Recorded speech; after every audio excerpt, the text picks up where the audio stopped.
No questions. Okay. Was there a leaping memo before the game? Everybody seemed to be leaping.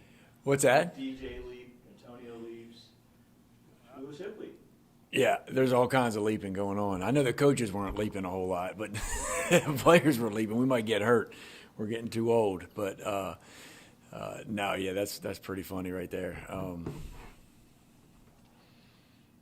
Brandon, a couple days after, I mean, were there things you saw out of this offense that still maybe need to be cleaned up a little bit before, as we continue on this season? Oh, absolutely. I mean, coaches, there's always something to clean up. And, offensively, there's definitely plenty to clean up.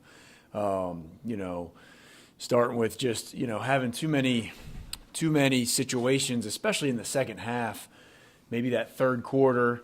We started fast, but then we had 4 or 5 possessions where we didn't get any points, whether it be a turnover situation or we just didn't execute in certain situations that stopped drives. And so just being able to manufacture more points, that's the biggest thing. And that goes for, each position group just being accountable for the details of their position. And then, it starts with the coaches of just making sure we're holding them accountable.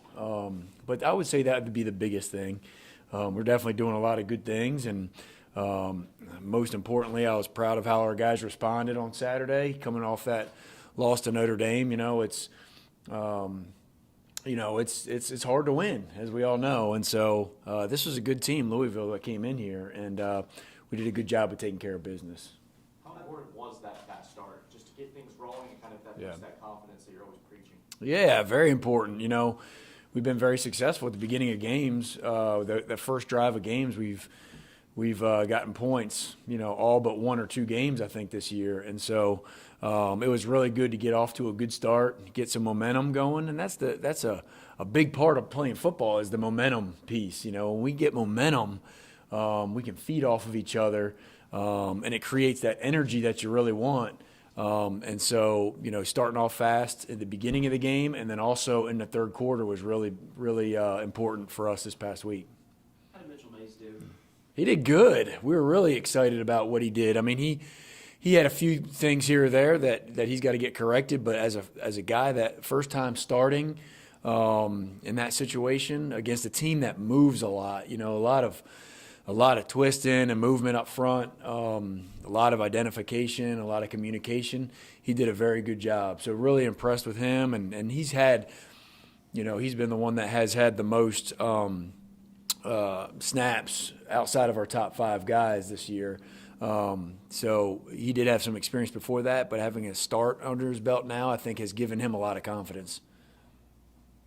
How do you kind of coach with the turnovers? You don't want guys to stop playing hard. Sure. But some of them are because guys are trying to continue to play, get that extra yard, and it gets knocked out. So how do you coach that? Yeah. Because you don't want to take aggressiveness away. It's a tricky thing, like a lot of things, mental too. If you over talk about it, then I think sometimes it just continues to happen. And so I think you got to coach up the details of the fundamentals of, holding, because you appreciate guys that are working hard to try to get extra yards or trying to escape the pocket or whatever it is. But every single situation, just talking about Saturday that happened, is correctable based on fundamentals. I think DJ took his front hand off the ball, and the guy knocked it out. In the pocket. So those are things that we work every day, but we got to enforce it on game day, and he's got to take that over to game day.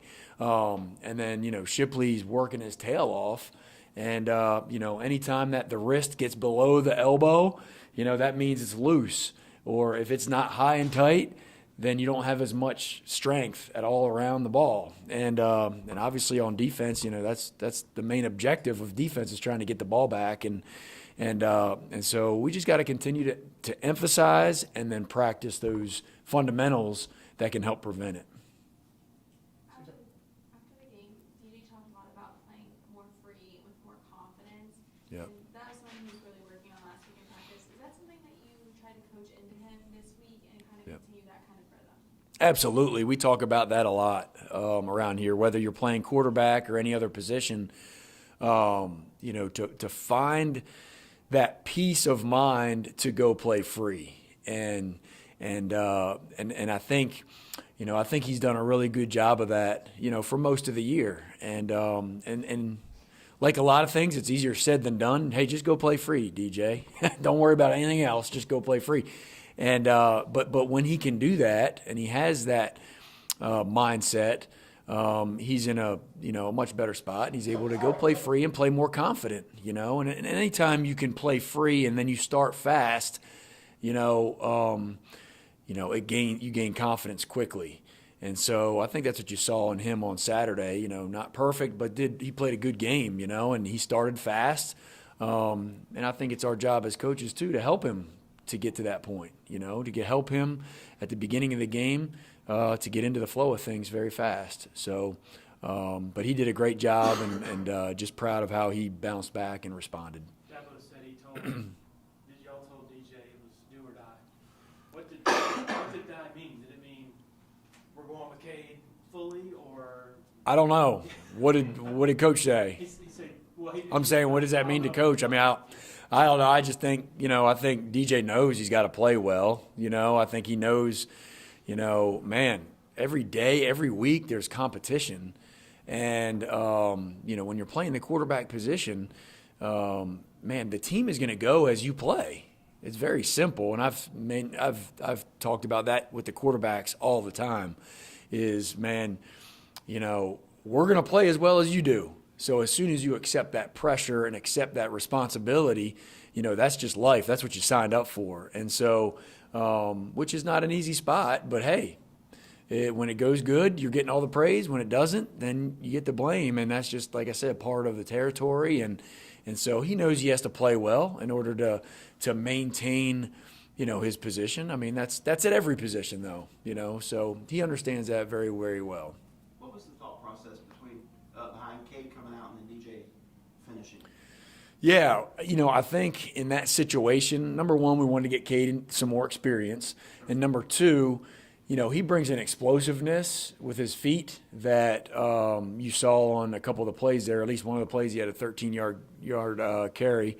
And so that allowed us to even run some more clock off, and try to hold the ball a little bit longer too, because weren't super confident in putting the ball in the air in that situation, up a couple scores, and just didn't want to give them any confidence for their offense to get back out on the field. So that was two things: really getting him in the game, just hey, in a pressure situation too, get him some good experience, and then you're always like to have a guy that can really, really get on that edge and he's a fast kid that can make some hay with his feet. So those are the main reasons.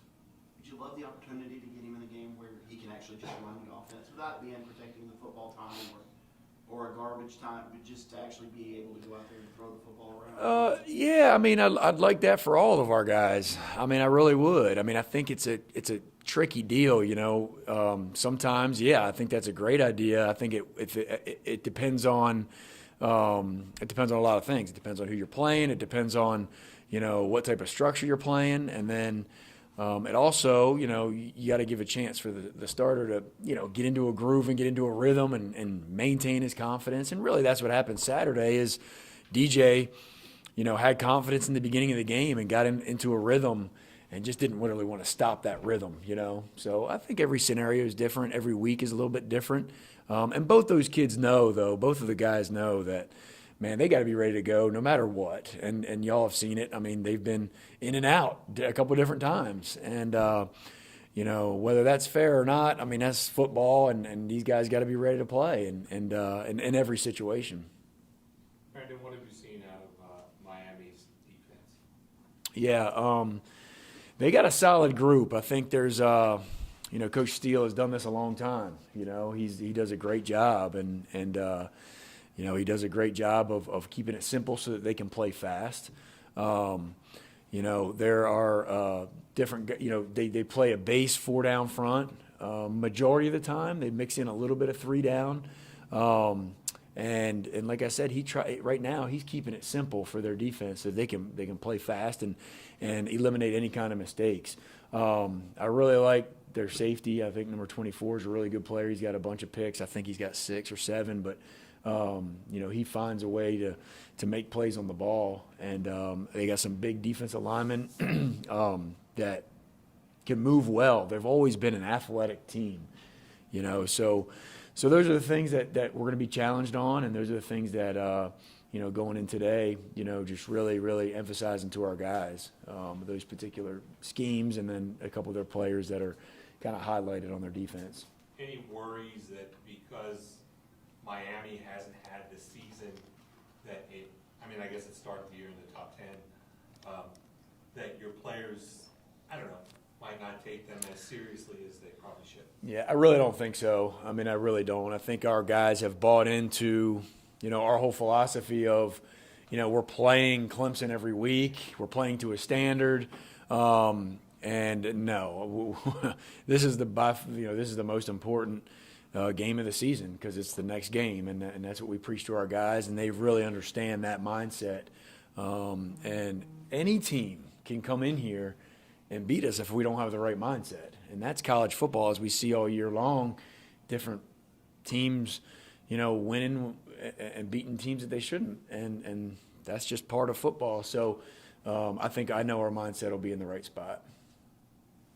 I think Phil Maffa had a run on Saturday where I think it was 13 yards and about 11 of the yards were just pushing. Yeah. Is that one of the longer pile pushes? That's a scrum if I've ever seen one. That right there was, it had to have been one of the longer plays in college football, at least this week. It was neat to see, though. It was kind of fun to watch, his effort, number one, and then the effort of everybody else that was helping, move that mass of people. It was crazy. And so, but yeah, it just shows the heart and soul of who Phil Maffa is. This kid has done everything that we've asked him. He's been gaining confidence each week with the experience that he's had, and it just can't happen to a better player. Better kid. He's such a great kid. Yeah, 'cause I think he actually talked about, Will Shipley gets a lot of attention because he's Will Shipley. Yeah. But obviously Phil has had some games where he obviously just ran for 100 yards. Yeah. Does he have a certain, perspective that's kind of rare for a guy to be able to kind of live in another player's shadow? Yeah, and we look at it as, man, you can put in Phil Maffa in any situation, and I don't bat an eye at all. I have that much confidence in Phil Maffa. And I know he and Shipley are roommates too, so it's pretty neat. They got an awesome relationship, very, very close, and just respect each other and know that, and respect each other's jobs and respect each other's roles, and pull for each other. And that's when you see a team that is united and mature, a team that knows how to pull for each other and yet still be competing against each other. So just two great kids that just continue to and they all just want to win. So it's a pretty neat deal. With Antonio Williams having the day that he did on Saturday, how easy is it for you as a coordinator to be able to say, hey, we're going to call zero's number when we need to? Yeah, his confidence is just getting better and better, and then that's allowing our confidence on the offensive staff with him, just getting him the ball and being able to do it in a variety of different ways, because y'all see that he's made different catches, different routes, and so just us manufacturing ways to get him the ball is going to be very important as we head down the stretch here, and he's done a great job of really his knowledge, his knowledge of the game. He came in pretty strong with his knowledge and just understanding the big picture, and that allows us to be more multiple with him. So he has given us a lot of confidence for sure. Brandon, I know you guys know about the UVA situation. I'm guessing that when it's happening it'd be terrible in any such circumstance, but with Tony up there, a colleague, a friend, Yes. It's got to bring it home even more. Yeah, it really does. We heard about it first thing in the morning when we got here, and obviously a very, very tragic, tough situation. And I talked to Tony earlier this morning on text, and just said we're praying for him and his program, and especially obviously the families that were affected, and just a really, really tough situation. And I know Tony is there for a reason. God put him there for a reason, and he has done an unbelievable job wherever he's been, just dealing with people. I mean, he is a people guy, and he knows the right things to say and how to move forward. But our thoughts and prayers are up for those families that are affected, and obviously the program and Coach Elliott. But I know he's, like I said, he's there for a reason, and I know God will be with that whole situation and with him especially. I saw a stat Saturday that said Clemson was one of 5 programs that had a 100-yard receiver yet this season, and no 500-yard receiver yet this year either. So for a program that prides itself on wide receiver Yeah. let's take a big overview here. What do you think has kind of caused that, I don't want to say downturn, but a lack of production there? And then the second part of that would be, how do you get back to being wide receiver U? Yeah, that's a great question. I think number one, we got our tight end room is very, very good, and so that is allowing us to be able to spread the ball out, not just with the receivers, but I believe, I don't even know if this is true or not, but I'm guessing our running backs have more catches than we have in the past. Our tight ends, I know, have more catches than they have in the past. And I love that about our offense, because now we can spread the ball around and not it be 1 or 2 or 3 just receivers that are making those plays, you know. And so I think I really enjoy the fact that we're able to highlight different position groups and be able to have go-to plays to different types of, for different types of guys. And so, we're always going to have great wide receivers here. There's no question about it. But just being able to spread the ball around, and I think it really keeps the defense guessing on where you're trying to throw the football. And they can't focus in on 1 or 2 guys because we got several guys that are very close as far as receptions. Anybody virtually for Coach Streeter? Brandon, this is Matt. I know you've talked some this year about on second down, just wanting to try to get back at least half the yards and try to stay out of 3rd and longs. How do you kind of balance wanting to do that, but also not having teams kind of know that, game plan for that, maybe sit on routes or load up and stop? Yeah, good question, Matt. I think it's very important that we do a great job of self-scout, which is knowing what our tendencies are, knowing, what plays we're running in certain situations. And I know our support staff and our staff do a great job of that. So we talk about that all the time, every week. It's a general philosophy for a lot of offenses to, you don't want to be in 3rd and long, all right? Or you don't like to be in 2nd and long. At the same time, you got to be able to take shots on 1st and 2nd down, and you got to be able to, manipulate some of those statistics so that you're not getting into a tendency. And so, like I said, we do a good job of talking about that each week and just trying to mix it up as best you can, and that way teams can't sit on routes and you're throwing deep or you're throwing short based on what the defense is giving you, and you're not basing it just on situation all the time.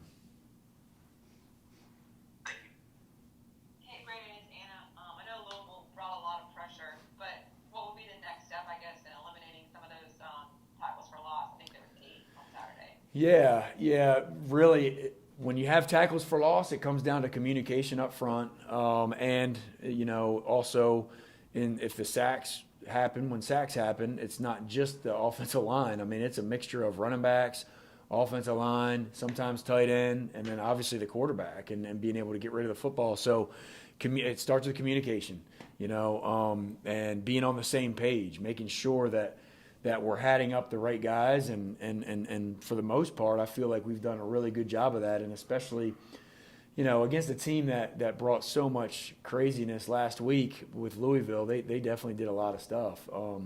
And so there were some good situations, and there were some situations we didn't block on the perimeter very well on a couple plays, which had nothing to do with the guys up front. And so just at each position, just being able to communicate and making sure we're hatting up the right guys. Anyone else for Coach? Anyone in the room?